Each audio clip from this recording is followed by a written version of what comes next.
बिस्मिल्लाहिर्रहमानिर्रहीम। एक सच्ची कहानी ऐसे शख्स की जिसने नमाज पढ़ने वाले शख्स से दरियाफ्त किया कि क्या होगा अगर मरने के बाद हमें मालूम हो कि ना ही जन्नत और जहन्नुम का वजूद है, ना ही कोई सजा और जजा है, फिर तुम क्या करोगे। इसका जो जवाब मिला वो बहुत ही हैरान कुन और ताज्जुब खेज है। ये सन 2007 की बात है। लंदन के एक अरबी रेस्टोरेंट में हम लोग मगरिब की नमाज से थोड़ी देर पहले डिनर के लिए दाखिल हुए। हम लोग होटल में बैठे और वेटर ऑर्डर लेने के लिए आ गया। मैंने मेहमानों से चंद मिनट के लिए इजाजत तलब की और फिर वापस आ गया। इतने में मेहमानों में से एक शख्स ने सवाल किया, डॉक्टर साहब आप कहाँ गए थे? आपने तो बड़ी ताखीर कर दी, कहाँ थे आप? मैंने कहा मैं माजरत ख्वाह हूँ, दरअसल मैं नमाज पढ़ रहा था। उसने मुस्कुराते हुए कहा, आप अब तक नमाज पढ़ते हैं? मेरे भाई आप तो कदामत पसंद हैं। मैंने भी मुस्कुराते हुए पूछा, कदामत पसंद वो क्यों? क्या अल्लाह ताला सिर्फ अरबी ममालिक में है, लंदन में नहीं है? उसने कहा, डॉक्टर साहब मैं आपसे कुछ सवालात करना चाहता हूँ। आपसे ये दरख्वास्त करता हूँ, आप अपनी जिस कुशादा ज़र्फी के लिए मारूफ हैं उसी कुशादा कल्बी से मुझे थोड़ा सा बर्दाश्त करेंगे। मैंने कहा, जी मुझे तो बड़ी खुशी होगी, लेकिन मेरी एक शर्त है। उसने कहा, जी फरमाएं। मैंने कहा, अपने सवालात मुकम्मल कर लेने के बाद तुम्हें हार या जीत का एतराफ करना पड़ेगा। उसने कहा, ठीक है मुझे मंजूर है। मैंने कहा, चलो आप सवाल फरमाएं। उसने कहा, आप कब से नमाज पढ़ रहे हैं? मैंने कहा, 7 साल की उम्र से मैंने नमाज को सीखना शुरू किया और 9 साल की उम्र में पुख्ता कर लिया। तब से अब तक कभी नमाज नहीं छोड़ी और आइंदा भी इंशाअल्लाह नहीं छोड़ूंगा। उसने कहा, ठीक है, मरने की बात अगर आपको ये मालूम हो कि ना जन्नत और जहन्नुम का वजूद है, ना ही कोई सजा और जजा है, फिर आप क्या करोगे? मैंने कहा, तुमसे किए गए अहद के मुताबिक पूरी कुशादा कल्बी से तुम्हारे सवालात का आखिर तक जवाब दूंगा। फर्ज करे ना ही जन्नत और जहन्नुम का वजूद होगा, ना ही कोई जजा और सजा होगी, तो मैं हरगिज ही कुछ ना करूंगा, इसलिए कि दरअसल मेरा मामला ही ऐसा है जैसा कि हजरत अली बिन अबू तालिब रज़ियल्लाहु ताला अन्हु ने कहा था, इलाही मैंने तेरे अजाब के खौफ और जन्नत की आरजू में तेरी इबादत नहीं की, बल्कि मैंने इसलिए तेरी इबादत की है क्योंकि तू इबादत के लायक है।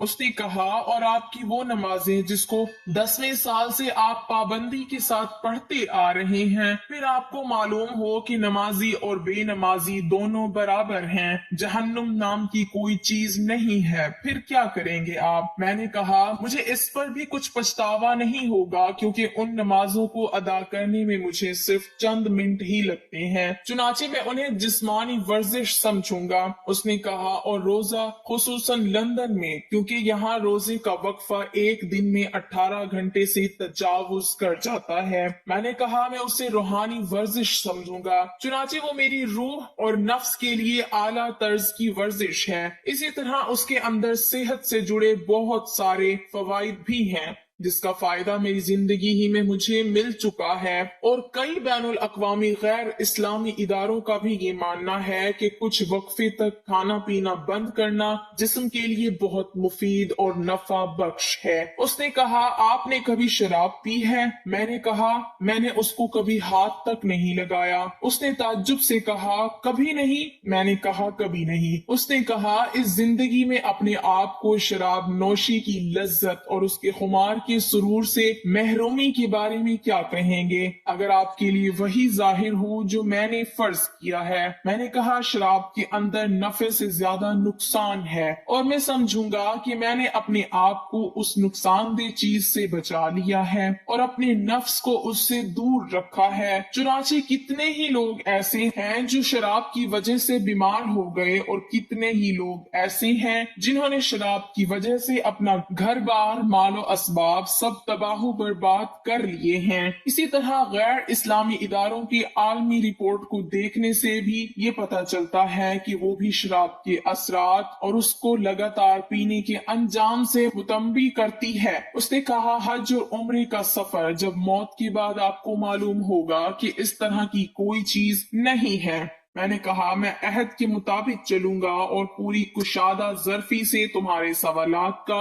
जवाब दूंगा। मैं हज और उम्रा के सफर को एक खूबसूरत तफरीही सफर से ताबीर करूंगा जिसके अंदर मैंने हद दर्जे की फरहत और शादमानी महसूस की और अपनी रूह को आलाइशों से पाक और साफ किया जिस तरह तुमने अपने इस सफर के लिए किया है ताकि तुम एक अच्छा वक्त गुजार सको और अपने अमल के बोझ और मामूलाती जिंदगी की थकान को दूर करके अपनी रूह को ताजगी फरहाम कर सको। वो मेरे चेहरे को कुछ देर तक खामोशी से देखता रहा, फिर गोया हुआ, आपका बहुत बहुत शुक्रिया कि आपने मेरे सवालात को बड़ी कुशादा कलबी के साथ बर्दाश्त किया। मेरे सवालात खत्म हुए और मैं आपके सामने अपनी हार तस्लीम करता हूँ। मैंने कहा तुम्हारा क्या ख्याल है, तुम्हारी हार तस्लीम करने के बाद मेरे दिल की क्या कैफियत होगी? उसने कहा यकीनन आप बहुत खुश होंगे। मैंने कहा हरगिज नहीं, बल्कि उसके बिल्कुल उल्टा, मैं बहुत दुखी हूँ।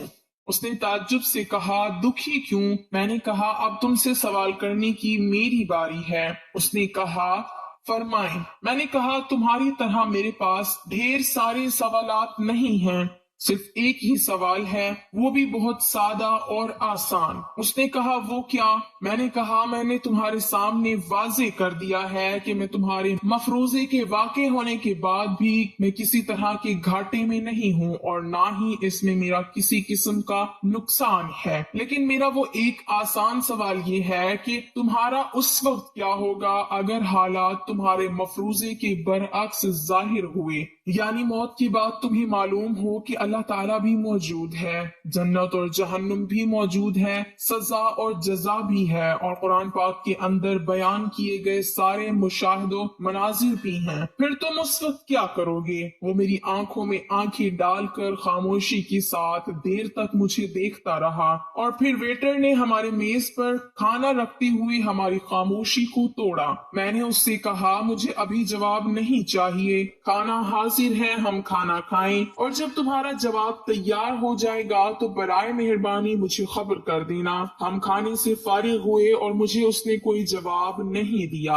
और मैंने भी उस वक्त उसको जवाब के लिए तकलीफ नहीं दी। हम बहुत ही सादगी के साथ जुदा हो गए। 1 महीना गुजरने के बाद उसने मुझसे राब्ता किया और उसी रेस्टोरेंट में मुलाकात का मुतालबा किया। रेस्टोरेंट में हमारी मुलाकात हुई, हमने एक दूसरे से हाथ मिलाया कि अचानक वो मुझे गले लगाते हुए रो पड़ा। मैंने पूछा क्या बात है, तुम क्यों रो रहे हो? उसने कहा मैं यहाँ आपका शुक्रिया अदा करने और अपने जवाब से आपको बाखबर करने के लिए आया हूँ। 20 साल से भी ज्यादा अरसा तक नमाज से दूर रहने के बाद अब मैं नमाज पढ़ने लगा हूँ। आपके जुमलों की सदाए बाज गश्त मेरे जहन और दिमाग में बिला तवक्कुफ गूंजती ही रही और मैं नींद की लज्जत से महरूम होता रहा। आपने मेरे दिलो दिमाग और जिस्म में आतिश फशान छोड़ दिया था और वो मेरे अंदर असर कर गया। मुझे एहसास होने लगा कि जैसे मैं कोई और इंसान हूँ और एक नई रूह मेरे जिस्म के अंदर हरकत कर रही है। एक बेबस मिसाल कल्बी सुकून भी महसूस कर रहा हूँ। मैंने कहा हो सकता है जब तुम्हारी बसारत ने तुम्हारा साथ छोड़ दिया हो तब इन जुमलों ने तुम्हारी बसीरत को बेदार कर दिया हो। उसने कहा बिल्कुल ऐसा ही है, यकीनन जब मेरी बसारत ने मेरा साथ छोड़ दिया तो इन जुमलों ने मेरी बसीरत को बेदार कर दिया।